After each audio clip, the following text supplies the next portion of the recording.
no one really wants to accept. It's a choice. Like you have to make a decision to say, what is my boundary? Many women have told me this. As soon as you get up, you have to be on your scale and you have to weigh yourself. In terms of being healthy, the goal should be action oriented.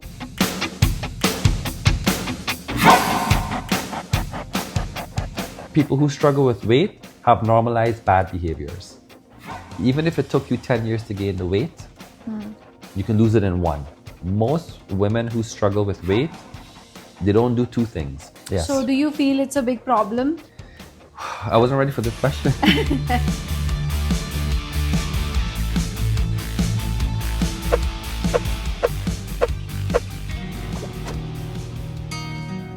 Is losing weight a good parameter? Because that is the only thing most of the people, Yes. when it comes to health, okay, I want to lose this much weight. Yeah. So I was discussing with my friend. She started going to gym and she was building muscles. She was feeling good in her body, and then she weighed herself and she was 4 kgs more.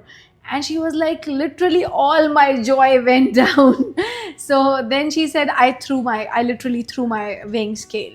So what are some of the parameters for good health? There's a lot to unpack there, but such an important topic. So let's come back to your friend. And this is like one of the ways that the scale poisons our mind. Your friend gained muscle and lost fat, but the scale, if you were to actually look, maybe you can put a graphic on. A pound of fat in terms of mass is a lot bigger than a pound of muscle, which kind of looks like this.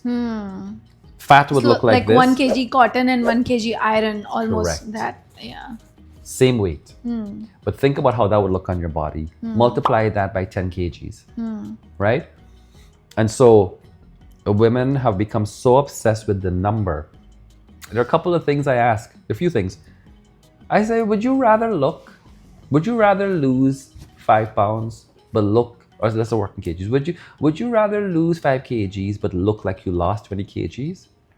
Or would you rather lose 20 kgs and it doesn't look like you lost much? How would you answer that? Yeah, the first one. First, intellectually. Yes. Intellectually, you would say that. But the reality is, just like your friend, We want the other one. you want the other one. You want the number. You want to say. So that is just a complete brainwashing. Like let's just be honest about what that is. There's so many things that weight does not measure. It does not measure muscle mass. It does not measure fat. It doesn't take into consideration your height. Right? A taller person will naturally weigh more than a shorter person. Yes. All of these things. Yeah. And so, yeah, we've put weight up on a pedestal, but the reality is, weight is a symptom or a consequence of the life you live. So when people say, I need to lose weight, what would you say are the reasons people tend to gain weight?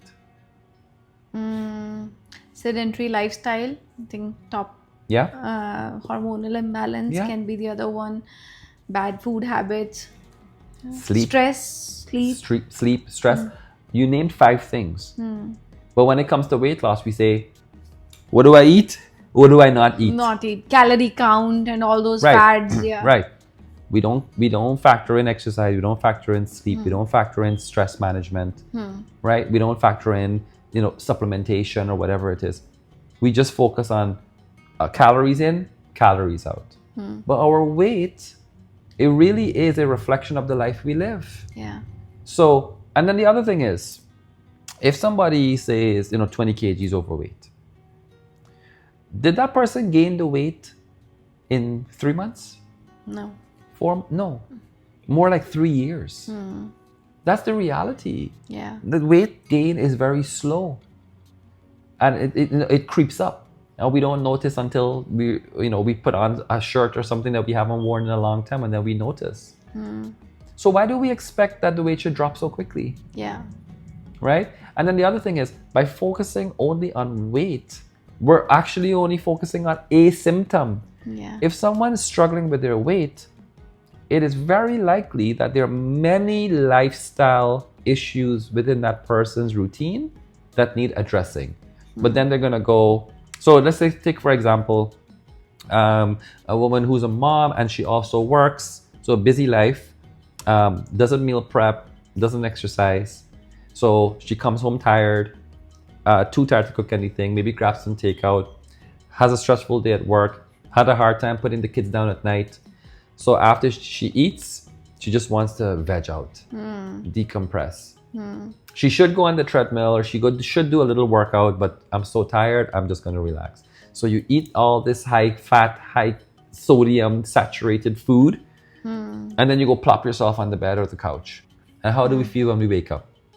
Tired. Sluggish, yeah. And then we drag our feet through the day, and then we're grumpy with the kids, and then we get into work and we're tired. So what do? We get a coffee, and then we get a bagel, or a muffin, which is like eating cake for breakfast. Yeah. If you're heavy, you have to look at your whole life, your whole routine as it relates to sleep, fitness, and nutrition. Right? And here's the tough part that no one really wants to accept. It's a choice. Like, you have to make a decision to say, what is my boundary? Most people who struggle with weight have zero boundaries. Like, for a healthy person, if they know they're going to a kid's birthday party, my wife and I, our kids are of the age, 20 birthday parties a year, right? So we have now, as fitness professionals, we can't go and every single birthday party have a slice of cake, have the chips. No. So a healthy person has boundaries. And So what do you do usually? We would eat something before we go. Okay. Drink a smoothie, have a healthy lunch before we go. And then when we go there, we'll have some veggies or a salad or whatever. So the best option out Best of option. whatever available. Or if you didn't get a chance to eat before, your boundary would be, you know what? I know there's going to be pizza there. I'm going to have one slice of pizza and load up on veggies. The person who is not thinking that way, you're going to be like, birthday party, it's there. Eat whatever. Give me 3 slices and cake and chips and.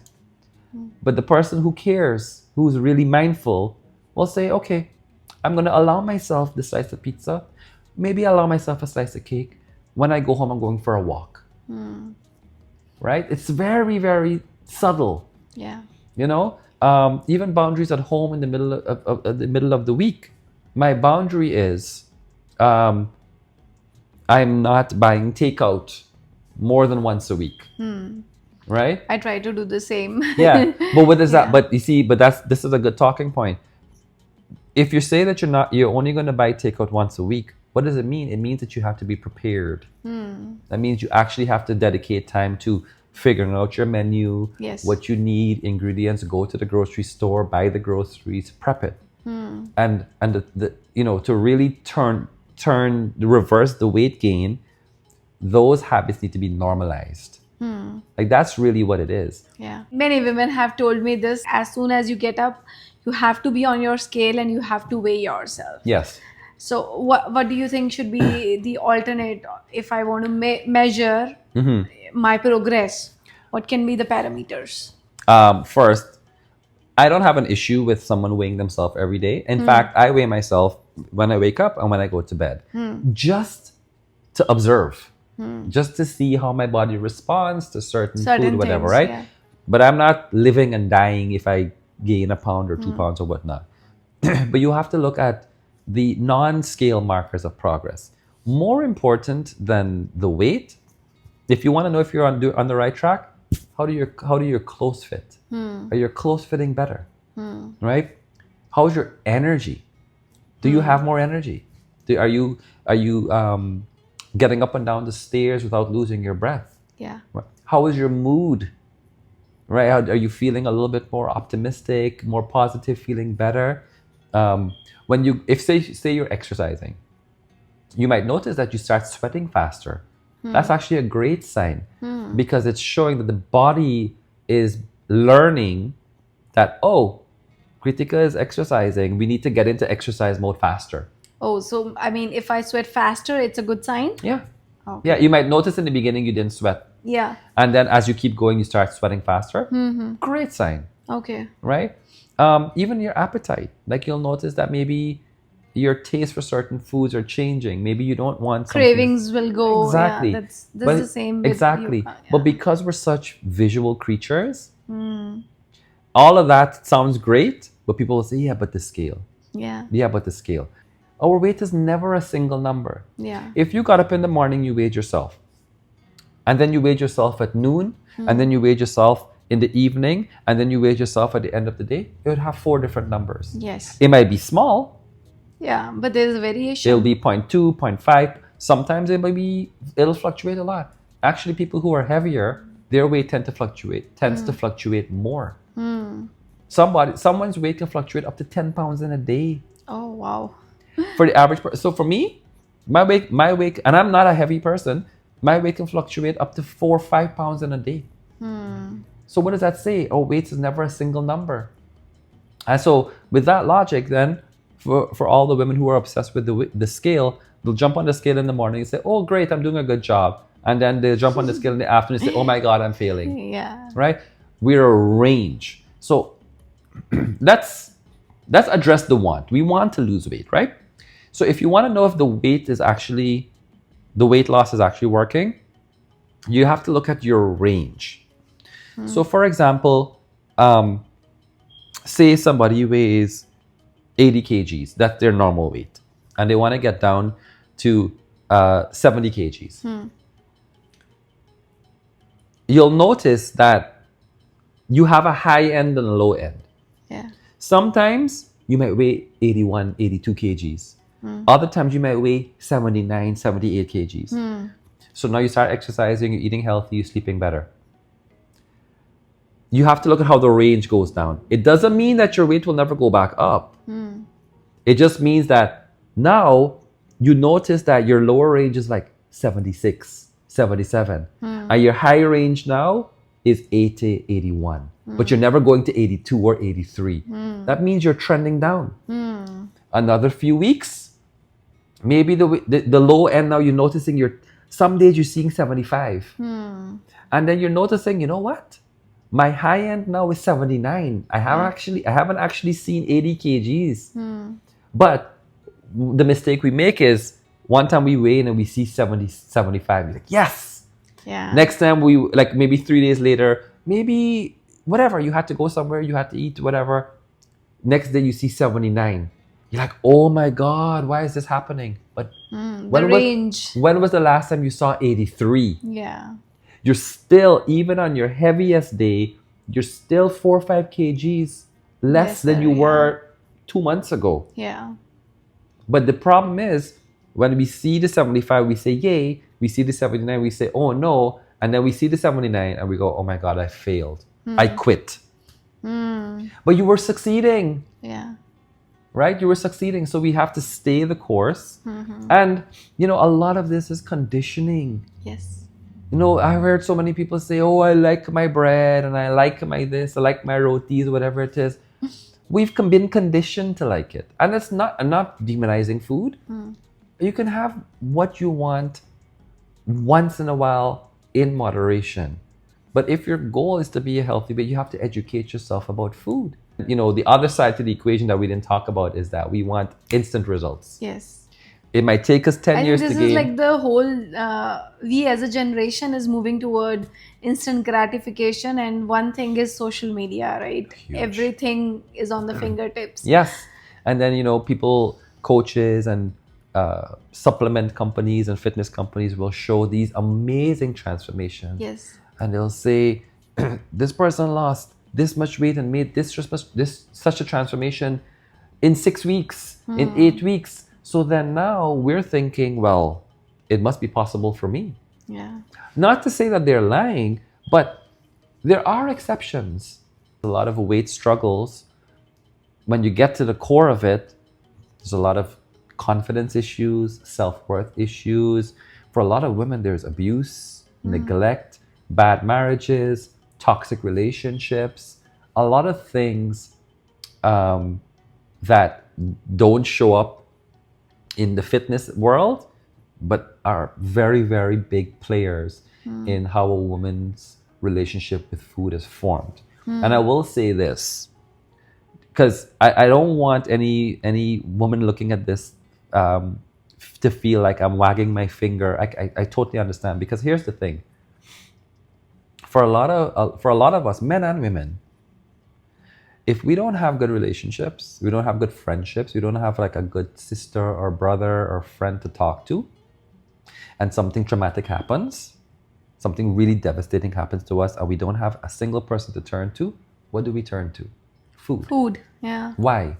Because, especially when you think about fast food, the one thing about the fast food industry, or any food industry really, is that it's consistent. So if you go to McDonald's, the Big Same Mac and the taste, fries yeah. will taste the same. You can count on it, and it's gonna give you that rush. And Too much salt, too much fat. yeah. So, But even so, that even though this is not gonna solve your problem, you feel so crappy, you feel so low, that what? I'm gonna go eat that burger and fries and drink that soda and eat the chocolate, because I just want to feel good for 10 minutes or 15 minutes. And of course you eat it and you feel good when you're eating it, and then as soon as you're done eating it, you're back yeah. to feeling sad. So I think now you'll feel worst. sorry? Yeah, you Now feel you worse. feel Yes. worst. And but I say that to say, for a lot of us, it's not that you're a bad person or you're weak, or you don't have discipline. For a lot of people, food was the only thing that you could count on. People Yes. disappoint you, people betray you. They're not people that you can trust. So you turn to food. So in that respect, I understand. Like it goes deeper. It's not just, I like food, I'm going to eat whatever I want. It's deeply, deeply psychological. Are we talking all the way back to childhood? Yes. So now as we're in our 30s and 40s, that's decades worth of learned behavior. If you have a drug addiction or alcohol addiction, it doesn't show as much. But if your coping mechanism is food, it shows. But it's all under the umbrella of suffering. We all have different coping mechanisms for suffering. Yeah. It just so happens that for some people, it's food, and you can't hide it. But that's not to say you're any less disciplined than somebody who drinks alcohol. It's just that it doesn't show. Yeah. That person's vice is more hidden Yeah. than the person who eats. So it was really, again, coming back to understanding the role of trauma and mindfulness. It's not just going, why do you eat like this? Why are you, don't eat this, don't eat this. No. Like, what? No, really, why? Like, what happens? And, the revelation is, I started to pinpoint, okay, when the bad thing happens, what did you do right after? What do you do right after? And it always was the same. I went to the drive-through. Okay. I went to the vending machine. So then is when I would ask, okay, so that was your way of feeling a little better after what happened? Yes. Okay, so then would you say food has been sort of like your crutch, the thing you turn to when you feel bad? Yes. Okay. So it's not stop eating chocolate. It's not stop doing this. It's like, no, we have to reframe your relationship with food and understand now. So a quick exercise now for someone who's in this space is, when something triggering happens, before you automatically go, and this is where meditation comes in. Yeah. Pause first. Am I hungry or am I upset? And sometimes you're thirsty. You're not even hungry. I have Correct. noticed, right? You just Yes. want a glass of water, Yes. and your body signals you that you are hungry, but you're just thirsty. Yes. And we talked about instant gratification. We're Yeah. all searching for that dopamine hit. Yes. If we really pull it all the way back, especially in Canada, we're living very busy lives. Yes. Very, very stressful lives. So we're all looking for that little dopamine hit. The little Timbit in the break room, Yeah. right? The little candy bar, the little coffee, or your phone. Yeah. Whip out your phone. You go scroll on social media for 10 minutes, because we're all trying to find a way to navigate this suffering. Yeah. In the last podcast also, I was talking with someone about body positivity. Yes. So do you feel it's a big problem? I wasn't ready for this question. It's a great question. Body positivity, in terms of how it relates to living a healthy lifestyle, there is a boundary. There absolutely is a boundary in that if you truly want to show love to your body, you must nurture it. You must take care of it. And so on the one hand, like let's take the example of someone who is struggling with food, or doesn't care and has given up or whatever, and they eat whatever and they don't exercise, they don't take care of their body. And then we're supposed to tell that person, you should love yourself the way you are. But the reality is, Vitika, that person, they don't love themselves. Like if you can live that sort of life where you completely neglect your health, there's absolutely no room for love of self if this is the way you're living. And I would challenge anyone who comes and says, no, I eat what I want, I sleep when I want, I don't take care of myself, but I love myself. That's not true. Yeah. Because even as a parent, we know that love requires work. Raising your children, there's a lot of times it's not about you, it's about sacrificing your needs and your wants for the sake of your children. So your body is no different. So, and again, body positivity in the sense of, yes, accept yourself for where you are right now. But we should always be striving to give the best care to our body and to our mind, because that's when you'll actually be able to pull the best out of life, to get the best out of life, to be ready for great opportunities to come your way. You need to be ready for it, and you need to take care of your body. But to just stand in the mirror and say, I love myself and this is great, no, absolutely not. Yeah. Right? We will love us, and we love ourselves more when we put work in. And allow me to just go on a little bit. And it really is related to body positivity and love of self. Women think that they need to hit their goal. Like, say you need to lose 30 pounds. They believe you need to actually hit that goal before you feel good about yourself. But that's not true. The reality is, by virtue of taking action and showing up for yourself, you don't have to lose any weight. The act of showing up for yourself is the victory. Yeah. That will make you feel better about yourself. Yeah. And then it creates this cycle. So, I feel better about myself. I want to do a little bit more now. Right? And the more you do for yourself and the more you show up for yourself, that's how you cultivate love. And it happens before you lose the weight or you hit the goal. It happens immediately once you recognize that, wow, when I show up for myself, good things happen.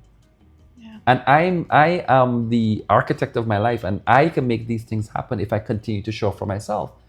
So self-love is not tied to a goal. It's tied to your effort and in the way you show up in your day every day. So you don't have to wait 6 months to feel good about yourself. Yeah. If you can feel good about yourself immediately. Yeah. Yeah, so. I'm just curious, how did the whole journey unfolded for you? Were you always into fitness and healing and coaching, or you became an accidental coach? Accidental to some extent, because this wasn't the career I first chose. I was telling your husband before we started filming that I actually was in IT. I studied computer information system and coding. But it didn't come naturally to me. I'm not a coder. You were just being a good son. Yes, I was just trying to find a good industry in the early 2000s. But I've always loved fitness. Like growing up in Guyana, I always played sports. I was always very active. I played on the basketball team, the badminton team. I was a cyclist. I was a runner. I did everything. But I got into fitness for a very simple reason. I was so skinny. I was tall and long, and I didn't have any muscle, and I was very insecure. My clothes would fit big on me. And then one day I just went to the gym with a friend of mine. After a while, I was teased a little bit about it, and it got under my skin. And then I said, you know what? This is enough. I'm going to go. So I went with my friend to the gym, And it sounds cliche, you know, for some people when they go to the gym, they're like, oh, this was so hard, I don't like this. For me, it was the complete opposite. Like I felt so good. My body felt good. My breathing felt like my chest was open. I can breathe a lot better. And I just loved the feeling of it. And just like, you know, I was 18 years old. So 18-year-old boy trying to show off with the girls. You're like, oh, I want to build muscle, right? So I got into it for very conventional reasons. Build muscle, look good, all that stuff. But then it didn't really start resonating. Like I didn't really start understanding until a little bit later on, when I would notice that I also felt really good, like internally. I felt calm. Not that I was very stressed out as a teenager, but you know, I felt I could manage things a lot better, and I really enjoyed just all the changes that come, not just externally but internally. That was something that really started to show, and through my own experience. And then when I came here to Canada and I studied computer information systems and all that stuff, I was still going to the gym, and that the fitness was like, I would go to school and I would have work and my studies, but I couldn't wait to get to the gym. I couldn't wait to... That's your passion. Yes. Buy the fitness magazines and read about protein and creatine. And I was really obsessed and of course, you treat your body like a canvas, right? So you're experimenting and trying all these things. And yeah, I got fit and I got bigger. And, you know, when I realized that IT wasn't for me, I just thought, well, what do I really enjoy doing? I was like, well, it's fitness. So I went back to school and I studied kinesiology and psychology and decided that I really, you know, I thought if it can have such a profound impact on me, why isn't everyone doing this? Like that was the main thing. Like, why? And then I thought, well, if everyone would be healthier, maybe we would stop being so sad and grumpy and angry. True. And we would just feel better, because that's what it did for me. And so from there, I decided I really want to make this a profession, because it was a great industry. It's a great industry, still is. But I've always had this idea in my head that you can make a great life for yourself doing something good. And fitness... Meaningful. Yeah. And not to, you know, knock any other profession. Like, you know, you do the things that you're good at. But I saw it personally as an opportunity for me to do something worthwhile. And I you know, I think I intuitively knew that fitness/health runs deeper than how you look. And I realized, oh, well, even in school, when I hit the gym, I would get better grades. I would be less stressed. I would focus more. I would remember more. So there were just so many things that came together that were like little light bulbs going off, saying, you know what, more people need to do this. But to answer your question in terms of like how I got into like the mindfulness space, yeah, you know, after doing it for years, I still recognize that 9 out of 10 people will fail because they're not able to stick with it. Yeah, they're not able to do it. And that was a problem that I started to notice. Like clients would come and they'd be super excited. I said, Kam, help me, and I'm going to commit. And we do the program, and you know, maybe 2 months they're doing great, 3 months they're doing great, and then something happens. Yeah. And then, you know, they get sick or they go on vacation, something, you know how life is. And then they would fall off, and then they would slip back, and then more often than not, they would slip further back. Yes. And that really started to bother me. Like, we have here, like, I'm giving you everything. And, you know, I'm the type of person, and my clients know this too, I get personally invested. Like, when I work with someone, I'm not looking at them or you as a client, right? You're a human being. They're an extension of you. Exactly. Extension. I'm like, I need to do everything in my power to help this person. Yes. And when they failed, or when they weren't able to really stick with it, not that I took it personally, but I kept thinking, like, what's the missing thing? What's the missing thing?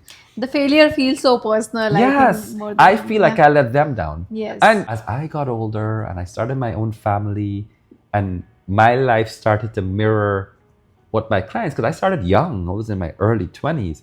Now I'm in my 30s and getting into my 40s and living their reality. I'm like, oh man, there's so much more going on. Yeah. There's stress. Yeah. There's financial worry. There's having children, navigating parenthood, your own relationship with your husband and your wife. There's so many variables that make it very difficult. Because when you're young, you have a single pointed focus. Absolutely. Right?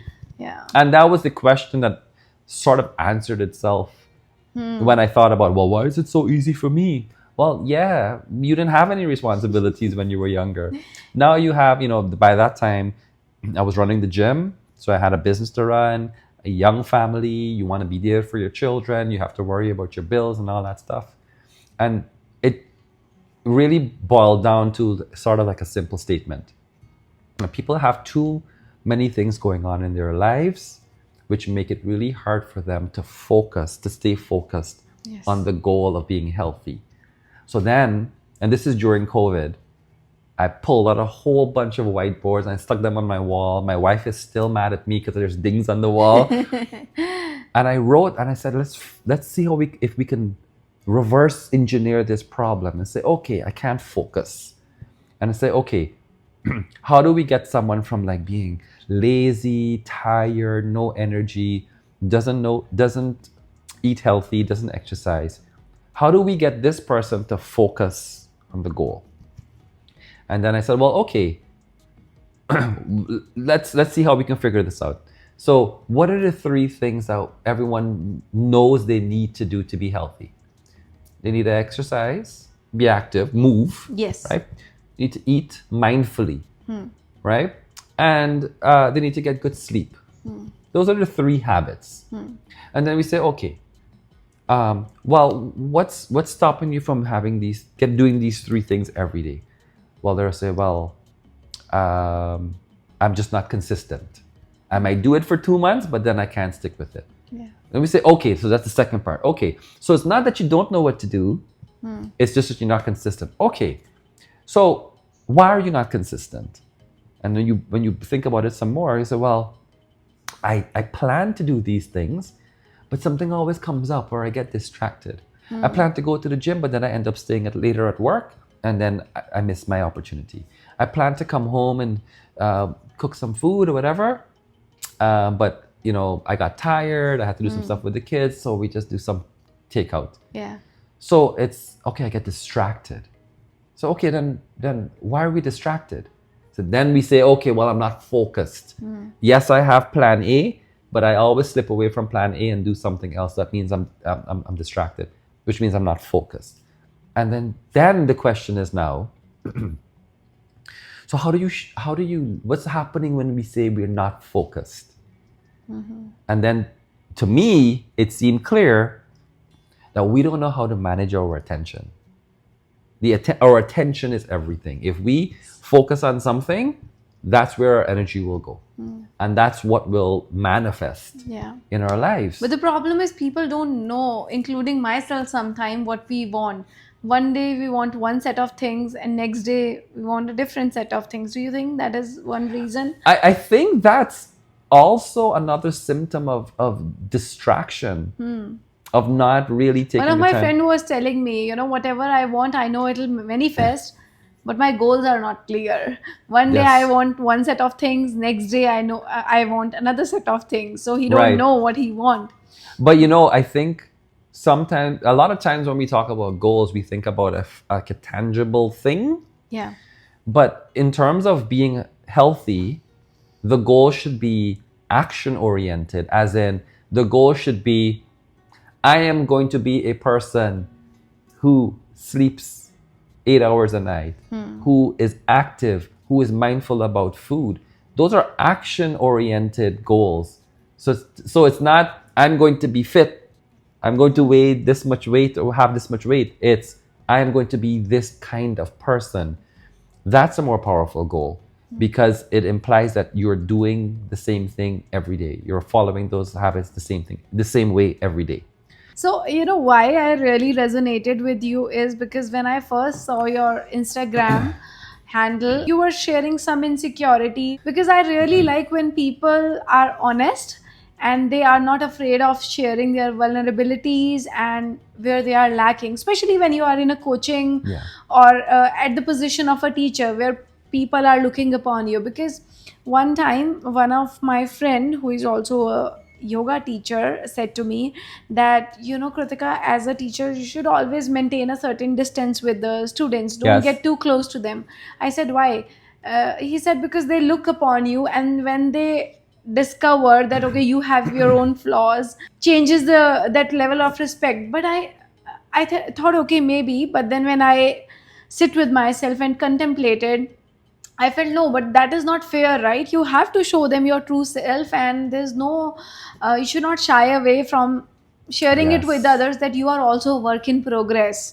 You have not fully Absolutely. figured it out. So I really resonated with that part of yours, and Yes. yeah. I appreciate that. And, to your point, when we try to maintain some image to our students and to our clients, we are doing them a disservice, because but if they happen to be struggling with something, they're going to feel like, well, Kritika, she does it so effortlessly. She always does it. So clearly something's wrong with me. Yeah. I'm doing something wrong because everyone else is doing it right except me. Whereas if you can say, no, I do struggle with that too. Yeah. And this is why I know it works. And that's why, I really, first of all, I really appreciate that comment you made about being vulnerable, because that's strategic in a way. I think I'm always sort of open. My wife tells me I sometimes overshare. But it is strategic, because I think we live in a world that's just full of so much fake BS. Everyone's propping up an image. Everyone's trying to show some side of them. And even coaches.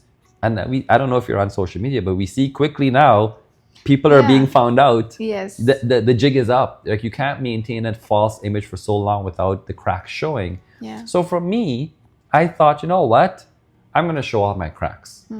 And from what it will do is that if someone really resonates with me, they really resonate with me, not some image of me. Yes. And the people who choose to work with me know that they're getting, this is exactly who I am. Like, you've met me, this is the first time we've met in person. Yes. I'm sure you've seen my content. And I think you can say, oh, you're the same. Whether you make a video or we're here, is the same thing. And that's our strength. Yes. It makes people realize that, okay, even the professionals, even my gurus, whatever, right? Everyone has, because we are human. Yeah. And it's not propping up some image of perfection that makes people look up to you. To be flawed is to be human. Yes. To have these conditions is to be human. I love the metaphor of embroidery. My mom does a lot of embroidery. She does crocheting and stuff. And on the front, we show the front side. It's beautiful. Beautiful, yeah. But what's on the reverse? All the Yeah. mistakes, Yes. all the shortcuts, all the Yeah. chops and pushes and the threads and stuff, it's on the other side. Yes. They both make, you can't have one without the other, True. right? We'll show this side, but the other side, the underside, the messy side is just as much a part of us as the side we show to the world. And so I do agree that we have to maintain like a professional image, and we have to walk the walk, and we have to, as much as we can, live the life and embody what we're teaching. But we absolutely need to like drop the act and just let people know that, no, we are struggling together. Yes. And we're going to find a way out of this together. Yeah. Yeah. Yeah.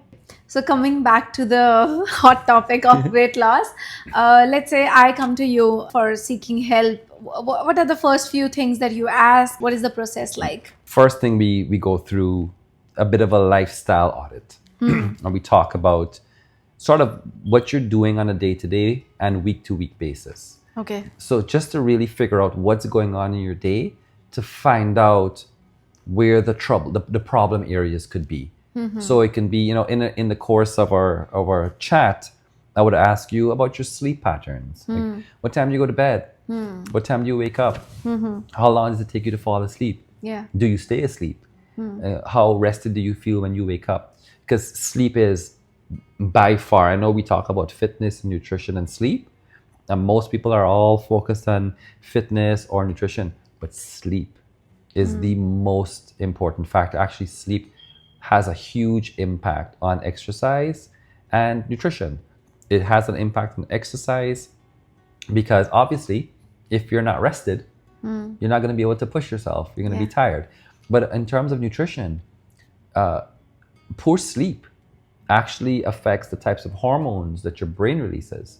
So sleep deprivation will increase the production of a hormone called ghrelin, which is known as the hunger hormone, which is the hormone that tells you that you're hungry. And it will decrease the production of a hormone called leptin. That's the hormone that tells you that you're full. Okay. So imagine you're sleep deprived and your brain is telling you, eat more, eat and keep eating. But if you sleep, that the reverse is true. So it'll regulate your appetite a lot better. You'll be able to feel fuller faster. So sleep. Then we talk about obviously your day to day. Not just if you go to a gym or if you're active, but are you sitting all day at work? How many steps, if you keep track, how many steps are you taking? Do you even track how many steps you're taking? Does your job require you to move around? And then of course nutrition, what your eating patterns are. Most people don't even track how many calories they're eating. Like that is, foundational. Like if you want to lose weight, you have to know. And the scary thing is, most women who struggle with weight, they don't do two things. They never track what they're eating, and they never weigh themselves. And actually, you asked me what are some of the sort of crazy realizations I've made. The heaviest women don't own a scale. Because at that point, they don't want to face it. Yeah. Right? So I would, we definitely talk about nutrition. And so we would focus on, now depending, so the way I coach, we don't go straight to, because most of the clients we work with are 40 plus, busy lives, children, all that stuff. And so it's really tough for women especially to now say, I have all this stuff on my plate, plus I want to be healthy. So we don't go straight into like counting calories right away. Like we track, you input it. We don't go into getting more into like journaling what they are eating. Documenting what you're eating. But we start off with very simple eating practices. So we're not, if someone, and then this is the other thing, when we talk about nutrition, in the lifestyle interview, we want to know things like how often you're ordering takeout. How often do you cook? How often do you pull something from the freezer? Because sometimes some people will be cooking 4 meals a week. Some may be cooking 2 meals a week. So say for example, someone's doing a lot of takeout. Oh really? There are people who just cook 2 meals a week? Oh my gosh, yeah. There's some people who eat takeout every day. Oh. Because they're busy. And so to your point, if someone's not in the habit of cooking 5 days a week and they want to reverse their weight, they lose weight, you can then say, okay, Kritika, every day you're cooking meals. You chop and you have to prep. No, that's too much of a change. Yes. Right? So instead we'll say, hey, can you commit to 1 salad every day? Right? Can you eat 2 pieces of fruit? So we add very, very small. I think I saw your post. Yeah. If you don't know where to begin your Do you remember it? Do you remember what I said? 2 fruit, 1 salad. What was the third thing? Yeah, I don't know. Protein? Water, yeah. Very good. Yeah, can you talk about that? Absolutely. So, but it sounds so basic and so simple. Yeah. But the challenge is, can you even start from this ground level? Yeah. Saying 2 fruits, 1 salad, 2 liters of water. Water is important. 80% of our body is made of water, right? So we need to be hydrated. If you can manage that, as someone who never cooks or whatever, at least it starts giving you the energy that you need, but it also starts changing your palate. But more importantly, it puts you in a health mindset. And I think that Then- is where the role of a coach comes, because what most of the people do, with everything messed up, they want to be the perfectionist on day one. Correct. And I think that's where your role comes as a coach. Yes. And we have to, and it's a tough sell, because again, we're working against this instant gratification culture. So what we have to sell on is, this is a marathon. Yes. You didn't gain the weight in 6 months. You gained the weight in years. And think about the deal that your body is giving you. Even if it took you 10 years to gain the weight, you can lose it in 1. Think about that. You took 10 years of beating your body up and neglecting it, and I'm telling you, you can gain it back in 1. 90% faster than it took you to gain the weight. But you know what most people say? So long. You want like 1 week. Right? Yeah. But if you can really at least accept that and say, you know what? I don't like setting weight loss goals. I like setting habit goals. Yeah. And so I would say, prove to yourself that you can go for a walk every day. Get your 8 to 10,000 steps. Prove to yourself that you can eat 1 salad every day.